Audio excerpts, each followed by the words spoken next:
You can use spaghetti squash as a healthy substitute for pasta. Here's a simple way to prepare it. Start by cutting your squash in half across the center.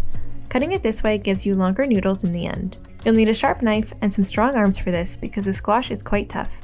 The next step is to remove all the guts and seeds from the middle. You can use a spoon or an ice cream scoop to do this. Once the halves are cleaned, lightly season the inside of the squash with some salt and pepper, plus any other seasoning you like depending on what you'll be using the squash for. Next, brush the squash with olive oil on the tops and the inside. Now place the halves cut side down on a baking tray lined with parchment paper and place in a 400-degree Fahrenheit oven for 30 to 40 minutes. Cooking times may vary depending on the size of your squash. When the squash is done and cool enough to touch, it's time to remove the noodles of the squash. Using a fork, gently pull the noodles towards the center. Once most of them are loosened, use your fork to twirl the noodles like you would with spaghetti and remove them from the squash. You can serve this with just a little butter and Parmesan or top with your favorite pasta sauce and enjoy.